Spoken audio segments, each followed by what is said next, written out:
안녕하세요 여러분. 드디어 미국 대선이 끝났습니다. 도널드 트럼프가 이겼는데 정말 많은 사람들이 접점이라고 생각을 했지만 일단 표를 까보니까 트럼프가 완전히 압승을 했죠. 대선에 대한 것은 다른 채널 들어가셔서 자세히 보시고, 저는 이제 트럼프가 돼서 이 영상을 정말 찍고 싶었거든요. 그래서 기다렸다가 트럼프가 되니까 이제 이 영상을 찍습니다. 제가 생각하는 다음 5년 2025년부터 2030년까지에 대한 마켓에 대해서 한번 이야기를 해볼게요. 새로운 떠오르는 마켓이라서 제 생각에는 이제 올 것이 온 것 같습니다. 자, 이제 그게 뭔지 영상 함께 같이 보시죠. 일단은 제가 어제 대선 레이스 때문에 새벽 1시 정도 잤거든요. 대선 레이스를 보면서 정말 재밌었습니다. 근데 아무튼 결과는 트럼프가 다시 컴백을 하면서 이겼죠. 이게 미국 역사상 두 번째래요. 연임이 아닌 퐁당퐁당으로 이긴 미국 대통령 중에서 두 번째라고 합니다. 제가 어젯밤에 이 맵을 실시간으로 보면서 정말 경합조들이 어떻게 되는지 봤는데 NC가 정말 저는 넘어올지 몰랐거든요. 근데 NC가 넘어왔어요. 그리고 위스콘신이 넘어올지도 몰랐는데 위스콘신도 넘어오면서 갑자기 미시건도 넘어오더라고요. 그래서 원래 여기가 이제 블루월이라고 하잖아요. 이 블루월이 레드월이 됐습니다. 자, 아무튼 이제 디테일한 거는 다른 유튜브 들어가셔서 보시고, 일단 제가 이야기하고 싶은 거는 바로 이겁니다. 자, 트럼프의 1등 공신이 누구예요? 1등 공신이 바로 일론 머스크죠. 자, 일론 머스크가 제 생각에는 제가 많은 인터뷰들을 보고 일론 머스크가 이런 선택을 한 이유가 있는 것 같아요. 제 생각에는. 트럼프가 딱 이기니까 테슬라가 12% 테슬라 주주들 12%에서 15% 정도 올라갔습니다. 일단은 일론 머스크가 많은 일들을 겪었어요. 왜냐면 바이든이 맨 처음에 들어왔었을 때 그린 뉴 딜이라고 해서 이제 전기 자동차며 배터리며 이런 그린 에너지를 투자를 많이 하겠다고 이야기를 했는데, 그러고 나서 이제 모든 자동차 회사들을 불러 모은 자리에서도 일론 머스크는 빠졌습니다. 근데 테슬라가 솔직히 2위에 최고봉인데 테슬라가 빠졌어요. 그리고 나서 또 이런저런 일들이 많이 있었는데, 가장 큰 게 바로 이건 것 같아요.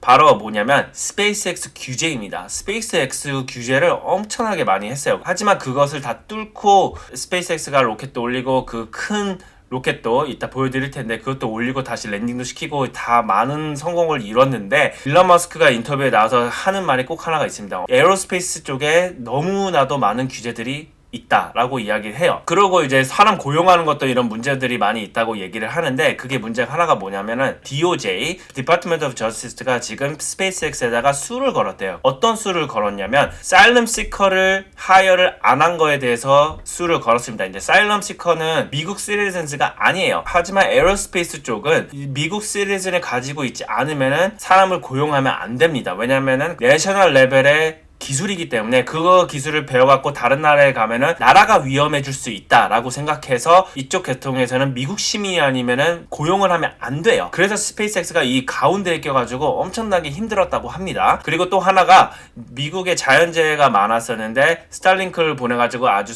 값싸게 인터넷을 줄 수 있었는데 이제 바이든 정부에서 막았다고 해요. 이런 복합적인 것 때문에 일론 머스크가 제 생각에는 트럼프 쪽에 붙은 것 같습니다. 제가 일론 머스크를 많이 팔로우한 사람으로서 일론 머스크의 머릿속에는 무조건 화성으로 이런 스페이스 익스플로레이션을 엄청나게 많이 하고 싶어 해요. 그렇기 때문에 모든 테슬라도 그렇고 지금 스페이스X 여러 가지고 있는 회사들이 다 한쪽으로 몰리고 있어요. 그게 뭐냐면은 인간은 지구도 그렇지만은 다른 행성도 가야 된다는 그런 생각을 가지고 있기 때문에 이런 회사들이 다 이쪽 방향을 보고 있습니다. 그런데 이런 규제들 때문에 이제 막히기 시작을 하니까 저희가 정치를 좀 개입을 해야겠다고 생각한 것 같아요. 저희 이거 완전 뇌피셜이기 때문에. 그런데 이제 트럼프가 이겼죠. 이제 그래서 에어로스페이스 쪽에 마켓이 열릴 것 같습니다. 저의 생각에는. 자, 이 차트를 보면은 Intuitive Machine이라는 회사인데 이 회사가 달에 착륙하는 기계를 만드는 회사예요. 이 회사가 year to date 241% 올랐거든요. 그리고 최근 6개월간은 44% 오르고 한 달간은 9%, 5일간에는 0.37%. 근데 year to date이 정말 중요하죠. year to date이 240% 올랐어요.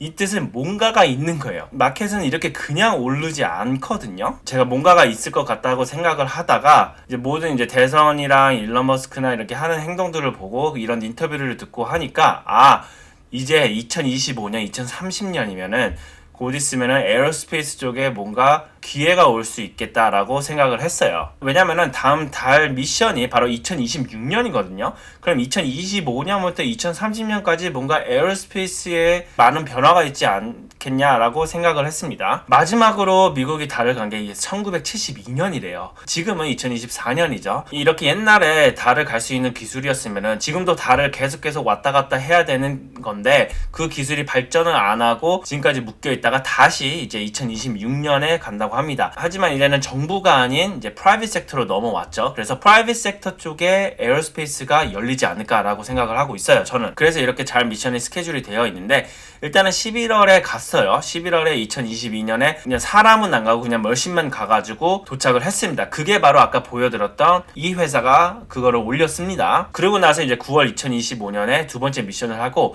그리고 세 번째 미션은 2026년 그리고 2027년, 2029년 이렇게 쭉쭉 나가고 있어요. 그러고 나서 이번에 또 스타쉽이 성공을 했죠. 랜딩을 성공을 했는데 이거 보세요. 와 이거 진짜 보면서 미쳤다. 진짜 이 큰 게 와가지고 얘가 잡는 거 보고 정말 이제 기술도 많이 발전했다라고 생각을 했습니다. 이제는 준비가 된 것 같아요. 이제 기술은 준비가 되는데 이제 규제가 문제죠. 규제를 뚫기 위해서는 정부랑 이제 개입을 해야 되는데 일론 머스크가 그거를 이번에 해낸 것 같습니다. 또 트럼프가 대선을 성공적으로 가지고 오면서 자 그래서 스페이스X가 밸류에이션이 지금 210 빌리언 달러래. 스페이스X의 최대 주주가 바로 일론 머스크죠. 그냥 일론 머스크 회사예요.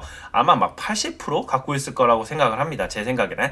그리고 이제 뒤따라 오는 게 바로 GE 에어로스페이스. GE가 이제 분할을 했기 때문에 에어로스페이스면 뭐 딴 거 이렇게 다 분할을 해서 GE 에어로스페이스가 두 번째로 밸류에이션이 큽니다. 그리고 아까 전에 인투이티브 머신이랑 또 로켓라이브라고 이 회사도 있어요. 이 회사도 2월 투 데이트 137%예요. 진짜 아무도 말을 안 하고 있지만 지금 이런 에어로스페이스 쪽에서 주식들이 꿈틀꿈틀 움직이고 있습니다. 엔비디아가 2월 투 데이트 200%죠. 근데 미디어에서 난리를 치고 있습니다. 그런데 거의 비슷하죠. 이런 것도 137% 그리고 여기는 240%. 근데 이거에 대해서는 그렇게 미디어가 말을 하고 있지 않아요. 아주 소수가 이거를 기다리고 있는 것 같습니다. 이쪽 스페이스가 이제 시작이 할 때까지. 자, 그리고 스페이스X 말고도 이제 블루 오리진 이건 제프 베조스가 가지고 있는 회사이고 이제 버진 갈랙틱은 퍼블릭 회사예요. 근데 얘네들 거의 망했죠. 이제 리처드 브래슨이 가지고 있는 회사인데 아마 지금 뱅크럽시 한번 내고 아마 주식은 그냥 완전 바닥을 치고 있는 것 같습니다. 그래도 스페이스 쪽에 한때는 잘 나갔어요. 아마 티커가 SPCE 인 것 같아요. 그리고 나노렉스라고 또 유명한 에어로스페이스 회사가 있습니다. 그리고 마지막으로는 이제 인터내셔널 스페이스 스테이션이 리타이어를 해야 됩니다. 얘네들이 이제 너무 오래돼서 25년간 저희 올빗을 돌고 있었는데 인터내셔널 스페이스 스테이션이 이제는 리타이어를 해서 없어져야 돼요. 그리고 이거에 대체하는 스테이션이 와야 되는데 지금 중국도 지금 열심히 하고 있고 러시아도 하고 있고 하지만 미국에서는 이제 이거를 나사가 아닌 프라이빗 섹터로 지금 넘기려고 합니다. 그래서 많은 회사들을 채택을 했는데 그 중에서 제일 유력한 회사가 바로 엑시엄 스페이스입니다. 엑시엄 스페이스가 지금 나사한테 채택이 돼서 펀딩도 많이 받고 지금 프라이빗 섹터에서도 많은 돈을 일으키고 있어요. 그리고 인터내셔널 스페이스 스테이션이 2030년쯤에 없어진다고 합니다. 그리고 2031년에 이제 패시픽 오션, 이제 태평양 쪽으로 떨어뜨린다고 해요. 그 큰 거를 내려오면서 많이 녹아내리겠죠. 그러고 나서 이제 태평양으로 떨어뜨린다고 합니다. 나사에서 채택한 엑시엄 스페이스. 엑시엄 스페이스가 어떤 플랜을 가지고 있냐면은 AXH-1이라고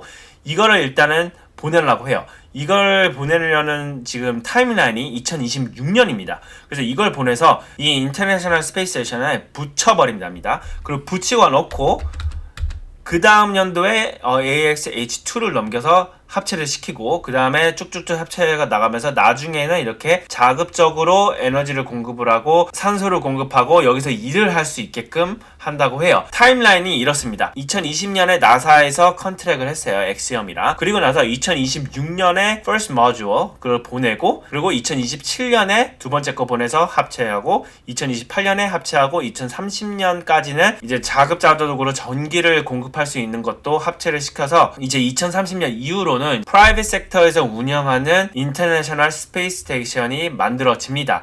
자, 그리고 이게 왜 중요하냐? 커머셜 미션, 이제 우리 같은 사람도 여기에 올라갈 수 있는 기회가 지워지고 리오가 굉장히 중요하대요. 여기에서 많은 실험과 새로운 약 개발 이런 것도 많이 할 수 있다고 합니다. 자, 자, 상업적으로 무엇을 할 수 있냐면 이제 마이크로그래비티 리서치라고 이 중력 때문에 지구에서 못하는 리서치를 여기 올라가서 할 수 있다고 해요. 새로운 약 개발이라던가 아니면 사람에 관한 거, 그리고 이제 피지컬 사이언스, 그리고 위에서 볼 수 있는 이제 지구를 어떻게 좀 더 알아갈 수 있을까 하는 그런 것을 이 위에서 할 수 있다고 해요. 그리고 또 할 수 있는 게 바로 우주에서 매뉴팩처링을 여기서 할 수 있다고 하는데, 이거는 저도 자세히는 모르겠어요. 이제 마이크로그래비티 한 인바이러먼트에서 이제 스페이스 매뉴팩처링을 할 수 있다고 하는데, 이거는 제가 전문가가 아니기 때문에 여러분들이 만약에 이거에 대해서 아시면 댓글로 써주시면 감사하겠습니다. 그리고 또 할 수 있는 게 이제 스페이스 데이터 시큐리티도 할 수 있다고 해요. 제가 봤을 때는 이제 데이터 시큐리티 아니면 데이터 센터들이 돈이 많이 드는 이유가 바로 히팅 문제죠. 히팅 문제인데 스페이스로 올려가서 띄워버리면은 히팅 문제 전혀 필요 없죠. 왜냐면 거기는 추우니까. 그래서 여기에도 어퍼튜니티가 저는 있다고 봅니다. 그리고 전력 같은 거는 태양과 더 가까우니까 그 태양열을 받아서 전력을 공급하고, 그리고 우주 공간이니까 굉장히 추워지기 때문에 이런 쿨링 시스템도 돈을 더 절약할 수 있을 것 같아요. 그리고 또 시큐리티도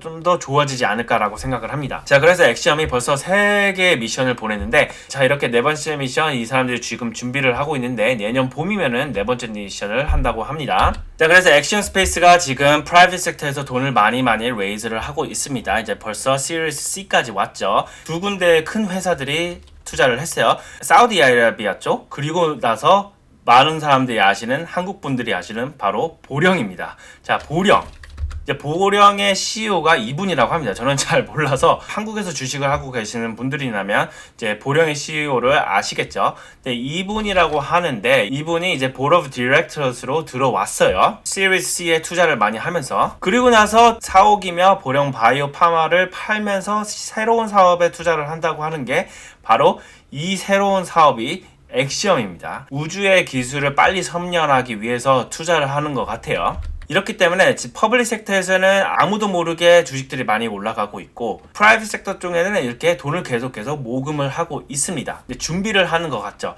그런데 일론 머스크가 이번에 트럼프를 지지를 하면서 이걸 이기면서, 일론 머스크의 최종 목표는 바로 우주로 가는 거기 때문에 모든 게 약간 다 온라인이 되는 것 같아요, 제 생각에는. 그래서 2025년부터 2030년까지는 뭔가 에어로스페이스 섹터 쪽에서 무언가가 있지 않을까라고 생각을 합니다. 그리고 벌써 이런 ETF도 나왔어요. DXYG라는 ETF인데 거기에 이제 스페이스X 37%나 가지고 있고, 그리고 엑시엄 스페이스가 두 번째로 높습니다. 그리고 IPO를 최근에 했는데 팍 올랐다가 지금 옆으로 기고 있긴 하죠. 그리고 AI랑 잠깐 비교를 했을 때 AI가 이번 마켓의 1등 공신이었잖아요. 지금은 2024년이죠. 그런데 오픈 AI는 서비스 시작한 지가 11월 30일 2022년입니다. 그리고 2년 후에 마켓을 움직였어요. 그래서 제 생각에는 이제 인투이티브 머신이 아마 2023년에 IPO를 한 것 같아요. 이제 2025년이 되면 이런 새로운 섹터에 들어온 지 2년째 되는 겁니다.